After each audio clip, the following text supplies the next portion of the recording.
Hi friends, welcome to my YouTube channel. ನಾನಿವತ್ತು chicken kebab ಅಷ್ಟೇ ರುಚಿಯಾಗಿರುವಂಥ ಸೋಯಾ ಕಬಾಬ್ ಮಾಡೋದು ಹೇಗೆ ಅಂತ ತೋರಿಸ್ತಾ ಇದ್ದೀನಿ. ಇದು ವೆಜ್ಜು ನಾನ್ ವೆಜ್ಜು ಇಬ್ಬರಿಗೂ ಇಷ್ಟ ಆಗುವಂಥ ರೆಸಿಪಿ. ಬನ್ನಿ ಇವಾಗ ಹೇಗೆ ಮಾಡೋದು ಅಂತ ನೋಡೋಣ. ಮೊದಲಿಗೆ ನಾನು ಒಂದು ಬೌಲ್ನ ತೊಗೊಂಡಿದ್ದೀನಿ. ಬೌಲ್ಗೆ ಒಂದು 3 ಸ್ಪೂನಷ್ಟು ಕಾರ್ನ್ಫ್ಲೋರ್ನ ಹಾಕ್ತಾಯಿದ್ದೀನಿ.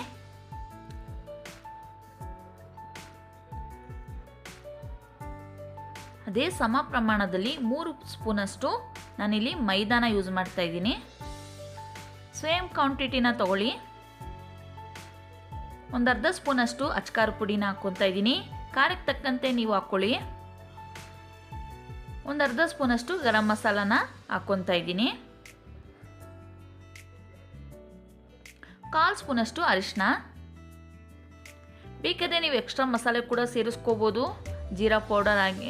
ಜೀರಾ ಪೌಡರ್ ಮತ್ತು ಬೇರೆ ಮಸಾಲನೇ ಯೂಸ್ ಮಾಡ್ಬೋದು. ನಾನಿಲ್ಲಿ 1 ಸ್ಪೂನಷ್ಟು ಮೊಸರನ್ನ ಹಾಕ್ಕೊತಾ ಇದ್ದೀನಿ. ಜಾಸ್ತಿ ಮಸಾಲೆ ಆದರೆ ಇಷ್ಟ ಆಗಲ್ಲ, ಹಾಗಾಗಿಬಿಟ್ಟು ನಾನಿಲ್ಲಿ ಕಮ್ಮಿ ಮಸಾಲೆಯಲ್ಲಿ ಚೆನ್ನಾಗಿ ರುಚಿ ಬರುವಂಥ ರೆಸಿಪಿನ ನಿಮ್ಗೆ ತೋರಿಸ್ತಾ ಇದ್ದೀನಿ. 1 ಸ್ಪೂನಷ್ಟು ಜಿಂಜರ್ ಗಾರ್ಲಿಕ್ ಪೇಸ್ಟ್ ಹಾಕ್ಕೊಂಡಿದ್ದೀನಿ. ರುಚಿಗೆ ತಕ್ಕಷ್ಟು ಉಪ್ಪು. ಇದನ್ನೆಲ್ಲ ಹಾಕ್ಕೊಂಡ್ಮೇಲೆ ಚೆನ್ನಾಗಿ ಮಿಕ್ಸ್ ಮಾಡ್ಕೊಳ್ಳೋಣ. ನಾನಿಲ್ಲಿ ಯಾವುದೇ ರೀತಿ ಮೊಟ್ಟೆ ಅಥವಾ ಕಬಾಬ್ ಪೌಡ್ರನ್ನ ಯೂಸ್ ಮಾಡಿಲ್ಲ.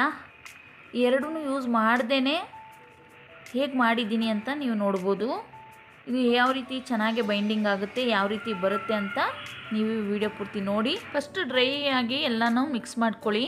ಆಮೇಲೆ ಸ್ವಲ್ಪನೇ ನೀರನ್ನ ಹಾಕ್ಕೊಂಡು ಮಿಕ್ಸ್ ಮಾಡ್ಕೊಳ್ಳಿ. ಒಂದೇ ಸರಿ ನೀರನ್ನ ಹಾಕೋಕ್ಕೆ ಹೋಗಬೇಡಿ. ಸ್ವಲ್ಪ ನೀರನ್ನ ಹಾಕ್ಕೊಂಡು ಮಿಕ್ಸ್ ಮಾಡ್ಕೊಳ್ಳಿ.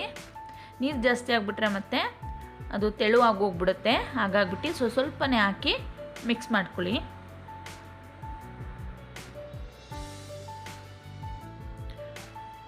ಒಂದು ಬೋಂಡದ ಹದದ ರೀತಿ ಇಟ್ಟು ಕಲಿಸ್ಕೊತೀವಲ್ಲ, ಆ ರೀತಿ ನೀವು ಕಲಿಸ್ಕೋಬೇಕಾಗುತ್ತೆ. ಜಾಸ್ತಿ ತೆಳುವಾಗಿ ಬೇಡ, ಜಾಸ್ತಿ ಗಟ್ಟಿಯಾಗಿ ಕೂಡ ಬೇಡ.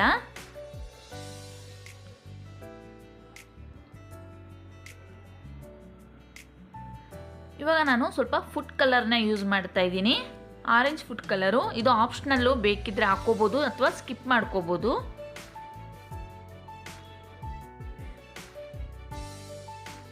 ಇವಾಗ ಚೆನ್ನಾಗಿ ಮಿಕ್ಸ್ ಮಾಡ್ಕೊತಾ ಇದ್ದೀನಿ. ನೀವು ನೋಡ್ಬೋದು ಯಾವ ರೀತಿ ಇದೆ ಹದ ಅಂತ.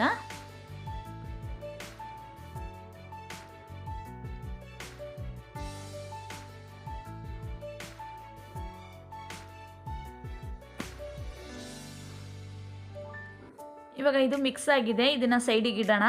ಇಲ್ಲಿ ನೀವು ನೋಡ್ಬೋದು ಸೋಯಾ ಚಂಕ್ಸ್ನ ನಾನು ಅರ್ಧ ಗಂಟೆ ಮುಂಚೆನೇ ತಣ್ಣೀರಲ್ಲೇ ನೆನೆಸಿಟ್ಟಿದ್ದೀನಿ. ಅಥವಾ ನೀವು ಬಿಸಿನೀರಲ್ಲಿ ಕೂಡ ನೆನೆಸ್ಕೋಬೋದು. ಬಿಸಿನೀರಲ್ಲಿ ನೆನೆಸ್ಕೊಂಡ್ರೆ ಒಂದು 10 ನಿಮಿಷ ನೆನೆಸ್ಕೊಂಡ್ರೆ ಸಾಕು. ಇವಾಗ ಇದನ್ನು ಚೆನ್ನಾಗಿ 2 ಸರಿ ವಾಶ್ ಮಾಡಿದ ನಂತರ ಚೆನ್ನಾಗಿ ಹಿಂಡ್ಬಿಟ್ಟು ಇದರಲ್ಲಿ ನೀರಿನ ಅಂಶ ಎಲ್ಲ ತೆಗಿಬೇಕು. ಆದಷ್ಟು ಎಷ್ಟಾಗುತ್ತೆ ಅಷ್ಟು ಟ್ರೈ ಮಾಡಿ ನೀರಿನ ಅಂಶ ಇಲ್ಲದೆ ಇರೋ ಥರ ಇದನ್ನು ಹಿಂಡ್ಕೊಳ್ಳಿ.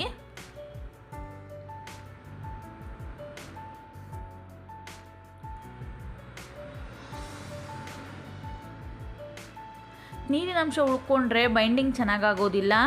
ಹಾಗಾಗ್ಬಿಟ್ಟು ಆದಷ್ಟು ಎಷ್ಟಾಗುತ್ತೋ ಅಷ್ಟು ಚೆನ್ನಾಗಿ ಹಿಂಡ್ಬಿಟ್ಟು ನೀವು ನೀರಿನ ಅಂಶ ಇಲ್ಲದೆ ಇರೋ ಥರ ಹಿಂಡ್ಕೊಳ್ಳಿ.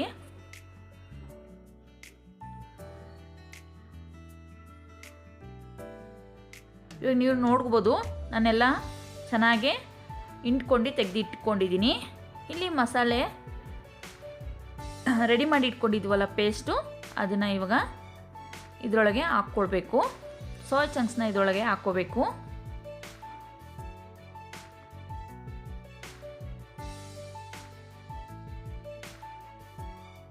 ಸ್ವಲ್ಪ ದೊಡ್ಡ ಬೌಲ್ನ ತೊಗೊಂಡು ಚೆನ್ನಾಗಿ ಮಿಕ್ಸ್ ಮಾಡ್ಕೊಳ್ಳಿ. ನಾನು ಇಲ್ಲಿ ಸ್ವಲ್ಪ ಚಿಕ್ಕ ಬೌಲ್ನ ತೊಗೊಂಡಿದ್ದೀನಿ, ಅದಕ್ಕೆ ಕೆಳಗೆಲ್ಲ ಬಿದ್ದೋಗ್ತಾ ಇದೆ. ಚೆನ್ನಾಗಿ ಇವಾಗ ಕ್ಲೀನಾಗೆ ಎಲ್ಲದಕ್ಕೂ ಮಿಕ್ಸ್ ಆಗೋ ಥರ ಚೆನ್ನಾಗಿ ಇದನ್ನು ಕಲಿಸ್ಕೋಬೇಕು. ನೋಡ್ಬೋದು ನೀವು ಎಷ್ಟು ಚೆನ್ನಾಗಿ ಕೋಟಿಂಗ್ ಆಗ್ತಾ ಇದೆ ಅಂತ.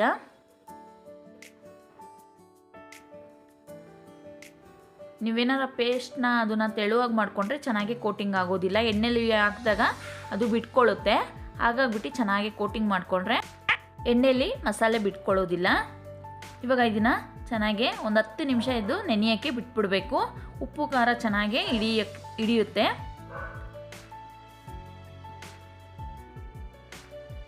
ಇವಾಗ ನೋಡ್ಬೋದು 10 ನಿಮಿಷ ಆಗಿದೆ. ಚೆನ್ನಾಗಿ ಇದು ಬೈಂಡಿಂಗ್ ಕೋಟಿಂಗ್ ಹಿಡ್ದಿರುತ್ತೆ. ಇಲ್ಲಿ ನಾನು ಎಣ್ಣೆನ ಕಾಯಕ್ಕೆ ಇಟ್ಕೊಂಡಿದ್ದೀನಿ. ಎಣ್ಣೆ ಬಿಸಿ ಆಗಿದ ನಂತರ ಒಂದೊಂದೇ ಎಣ್ಣೆಲಿ ಬಿಡೋಣ. ಇದೇನು ಅಂಟೋದಿಲ್ಲ, ಒಂದಕ್ಕೊಂದು ಅಂಟೋದಿಲ್ಲ, ಹಾಗಾಗಿ ಆರಾಮಾಗಿ ಬಿಡ್ಬೋದು ನೀವು.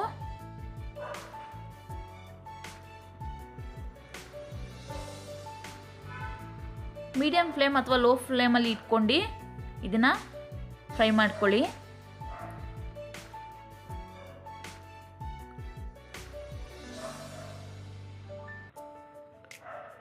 ಫ್ರೆಂಡ್ಸ್, ಈ ವಿಡಿಯೋ ಸ್ವಲ್ಪ ಆದರೂ ಇಷ್ಟ ಆಗಿದರೆ ದಯವಿಟ್ಟು ಲೈಕ್ ಮಾಡೋದನ್ನು ಕೂಡ ಮರಿಬೇಡಿ. ಹಾಗೆ ಯಾರೆಲ್ಲ ನನ್ನ ಚಾನಲ್ನ ಸಬ್ಸ್ಕ್ರೈಬ್ ಮಾಡದೆ ನೋಡ್ತಾ ಇದ್ದರೆ ದಯವಿಟ್ಟು ಸಬ್ಸ್ಕ್ರೈಬ್ ಮಾಡ್ಕೊಂಡು ನೋಡಿ, ಸಪೋರ್ಟ್ ಮಾಡಿ ಫ್ರೆಂಡ್ಸ್. ಹಾಗೆ ನಿಮ್ಮ ಫ್ಯಾಮಿಲಿ ಫ್ರೆಂಡ್ ಜೊತೆ ಕೂಡ ಶೇರ್ ಮಾಡ್ಕೊಳ್ಳಿ. ಈ ರೀತಿ ನೀವು ಮಾಡ್ಕೊಳ್ಳೋದ್ರಿಂದ ಸೋಯಾ ಕಬಾಬ್ ಮಕ್ಕಳಿಗಂತೂ ಭಾಳನೇ ಇಷ್ಟ ಆಗುತ್ತೆ. ನಾನ್ ವೆಜ್ ಯಾರ್ಯಾರು ತಿನ್ನಲ್ಲೋ ಅಥವಾ ವೆಜ್ ತಿನ್ನೋರಿಗೆ ಇದು ಒಳ್ಳೆ ಆಪ್ಷನ್ನು. ನಾನ್ ವೆಜ್ ತಿನ್ನೋರಿಗೂ ಇದು ಭಾಳನೇ ಇಷ್ಟ ಆಗುತ್ತೆ. ಸೇಮ್ ಮಟನ್ ರೀತಿ ಇರುತ್ತೆ, ಇದು ಚಿಕನ್ ಮಟನ್ ತಿಂದ ಅನ್ನೋ ಥರ ಫೀಲ್ ಆಗುತ್ತೆ. ಇವಾಗ ನೋಡ್ತಾ ಇರ್ಬೋದು ಕಲರ್ ಎಷ್ಟು ಚೆನ್ನಾಗಿ ಬಂದಿದೆ ಅಂತ. ಚೆನ್ನಾಗಿ ಫ್ರೈ ಆಗ್ತಾ ಇದೆ. ಇವಾಗ ನಾನು ಇದು ಆಗಿದೆ, ನಾನು ಒಂದು ತಟ್ಟೆಗೆ ಹಾಕ್ಕೊತಾ ಇದ್ದೀನಿ. ಫ್ರೆಂಡ್ಸ್, ನೀವು ನೋಡ್ಬೋದು ಎಣ್ಣೆಯಲ್ಲಿ ಸ್ವಲ್ಪ ಕೂಡ ಏನು ಮಸಾಲೆ ಬಿಟ್ಕೊಂಡಿಲ್ಲ, ಎಷ್ಟು ಚೆನ್ನಾಗಿ ಬೈಂಡಿಂಗ್ ಆಗಿದೆ ಅಂತ. ಇವಾಗ ಮತ್ತೆ ನಾನು ಇನ್ನೊಂದು ಟ್ರಿಪ್ನ ಹಾಕ್ಕೊತಾ ಇದ್ದೀನಿ ಫ್ರೆಂಡ್ಸ್. ಸಂಜೆ ಟೀ ಟೈಮಿಗೆ ಅಥವಾ ಊಟಕ್ಕೆ ಸೈಡ್ ಡಿಶ್ ಆಗಿ ಅಥವಾ ಮಕ್ಕಳಿಗೆ ಸ್ನ್ಯಾಕ್ಸಿಗೆ ಈ ರೀತಿ ಮಾಡ್ಕೊಂಡು ಕೊಟ್ಟರೆ ಭಾಳ ರುಚಿಯಾಗಿರುತ್ತೆ, ಭಾಳ ಖುಷಿಪಟ್ಟು ತಿಂತಾರೆ. ಹಾಗೆ ಅಷ್ಟೇ ರುಚಿಯಾಗಿರುತ್ತೆ ಇದು. ನೀವು ಒಮ್ಮೆ ಮನೆಯಲ್ಲಿ ಟ್ರೈ ಮಾಡಿ ನೋಡಿ ಹೇಗೆ ಬಂತು ಅಂತ ನನಗೆ ಕಮೆಂಟ್ ಮೂಲಕ ತಿಳಿಸಿ. ಇವಾಗ ಇನ್ನೊಂದು ಟ್ರಿಪ್ಪು ಕೂಡ ಆಗಿದೆ, ಇದು ಕೂಡ ಒಂದು ತಟ್ಟೆಗೆ ಹಾಕ್ಕೊತಾ ಇದ್ದೀನಿ.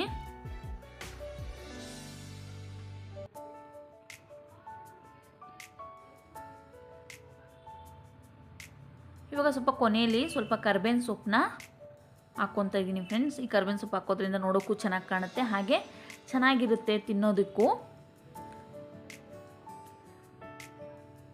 ನೋಡೋದಕ್ಕೆ ಚೆನ್ನಾಗಿ ಕಾಣಿಸಿದ್ರೆ ಅಲ್ವಾ ತಿನ್ನಬೇಕು ಅಂತ ಅನಿಸೋದು. ಪ್ರೆಸೆಂಟೇಷನ್ನು ಕೂಡ ಭಾಳ ಮುಖ್ಯ ಆಗುತ್ತೆ. ಪ್ರೆಸೆಂಟೇಷನ್ ಹೇಗೆ ಮಾಡ್ತೀವೋ ಅದ್ರ ಮೇಲೆ ಕೂಡ